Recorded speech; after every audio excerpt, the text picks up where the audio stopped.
Oh man, this is a crazy one. It's a crazy one. There's someone that I really hope does not become president. The last 5 polls you guys don't report, I'm winning 5 in a row. There we go.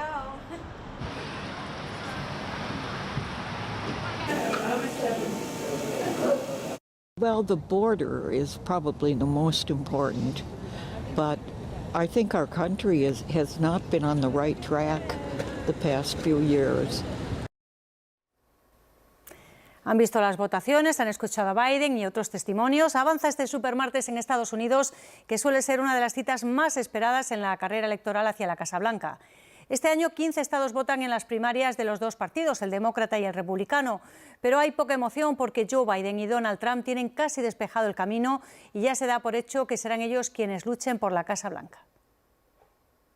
Es una fecha clave en la carrera por la Casa Blanca. El supermartes es el día en que más estados votan, una quincena de una punta a otra del país.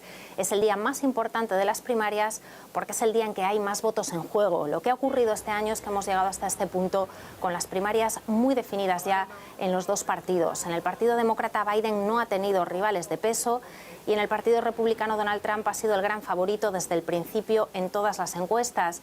Y hace ya semanas que se quedó con una sola contrincante, Nikki Haley, antigua embajadora ante la ONU, y ha ido acumulando victoria tras victoria contra ella. A partir de esta noche, los dos, Donald Trump y Joe Biden, esperan empezar a pensar ya en las elecciones de noviembre, en volver a batirse en duelo por la Casa Blanca. En 2 meses, Donald Trump ha batido a Nikki Haley de una punta a otra del país, en los campos de Iowa y las fábricas de Michigan, en estados clave del este y del oeste, y en su propia casa, en Carolina del Sur, el estado donde ella nació y fue gobernadora. Aquí sus seguidores dicen que es lista y tiene integridad. Les asusta Donald Trump y creen que ella tiene más posibilidades de ganar unas generales, porque también la apoyan votantes independientes. Pero dentro del Partido Republicano están en minoría. Un buen sitio para comprobarlo es la CPAC, la que presume de ser la mayor conferencia de políticos conservadores del mundo. Este año ha sido un escaparate de Donald Trump. Con él teníamos paz en el mundo y una frontera segura, dice Paulo. Aquí siguen creyendo que Trump ganó en 2020 y que le robaron las elecciones. Y la mayoría de la gente no se dan de cuenta que Trump todavía es presidente. Y no les preocupan los juicios que tiene pendientes. Lo votarán aunque lo condenen a la cárcel. Sí, claro que sí voy a votar por Donald Trump. Aquí hay carteles contra la ONU y contra la globalización. Somos un movimiento Estados Unidos primero, nos dicen. Y ese movimiento ha revolucionado el Partido Republicano. Las bases están con Donald Trump. Pues lo venimos contando, aunque estamos ante un supermartes poco habitual, por lo predecible en principio de los resultados, lo cierto es que ni Trump ni Biden podrán reclamar su título de candidato oficial porque matemáticamente el número de delegados no lo permite. Para analizar este supermartes electoral en Estados Unidos saludamos al analista político Robert Valencia. Buenas noches. ¿Cuál diría usted que son las claves de esta noche? ¿En qué nos tenemos que fijar? Bueno, primero que todo, muchísimas gracias por la invitación. Yo señalaría 4 puntos clave. Primero, como ya se ha señalado, es el camino que se le abre a Donald Trump frente a su campaña, a sus aspiraciones a lograr la nominación republicana y llegar a ser el contrincante principal de Joe Biden para las primarias de noviembre de este año. Esa sería una observación. La segunda, el futuro de la campaña de Nikki Haley, que si bien, como hemos señalado, va a ser imposible, a menos de que ocurra verdaderamente un milagro en que ella gane algunos de los electorados que están en juego el día de hoy, posiblemente ya comience a anunciar pues su renuncia a cualquier aspiración para lograr la nominación del Partido Republicano. La tercera, que me parece que también es importante, es lo que se llama aquí las encuestas a boca de urna, es decir, las personas que salen de sus votaciones, que han ya se han decantado por un candidato o por el otro, señalen si están satisfechos con Donald Trump. Y hablo de Donald Trump en el sentido de que de 11 de estos 15 estados le permiten a personas que no son de afiliación republicana participar en las primarias republicanas, es decir, independientes, indecisos, etcétera. Y lo que han señalado algunas de las encuestas es que los independientes y los indecisos no necesariamente estén con Donald Trump. Y como es el caso en cualquier democracia, pues no se ganan una elección solamente con sus correligionarios. Y eso es, creo, uno de los puntos más importantes a seguir. Porque ese electorado tiene una tendencia más hacia Joe Biden. Y la cuarta, el voto protesta.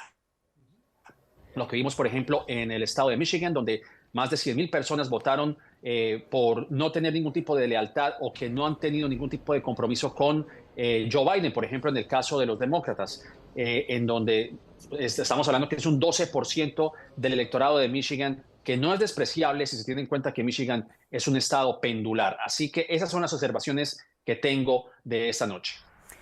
Lo más habitual en los supermartes es que la elección esté especialmente abierta en el partido opositor. En este caso, la presencia en la carrera de Nikki Haley no parece que vaya a suponer un freno para Trump.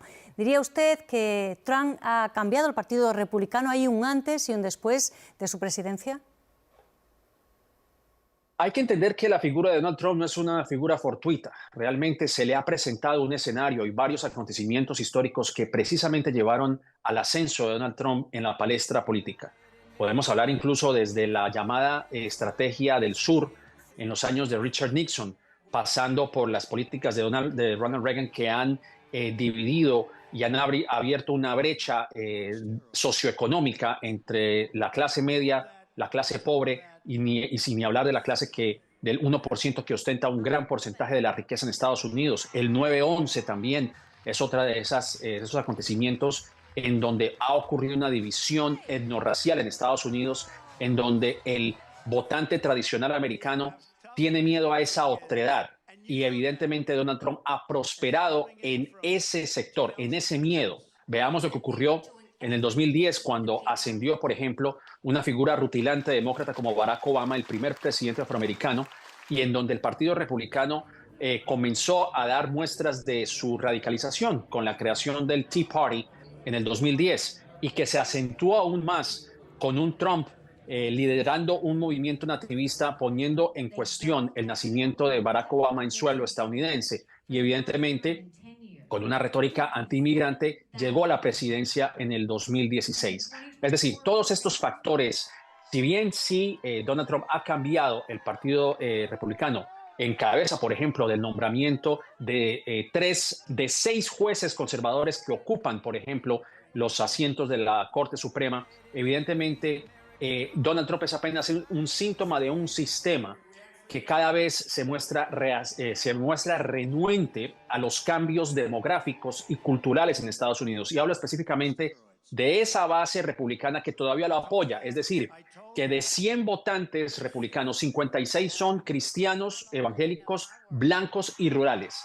Ese grupo es la base de ese apoyo que ha recibido Donald Trump, y que ve en el otro, en el inmigrante, en otras personas que no son de su igual, pues una amenaza. Y así es como ha prosperado Donald Trump. Así que solo no creo que haya cambiado el Partido Republicano, pero sí ha sido esa figura preponderante dentro de ese cambio y de esa renuencia de ese sector del país que no quiere aceptar estos cambios que van a ser inevitables, porque evidentemente, por ejemplo, el hispano será la minoría mayoría en un par de años.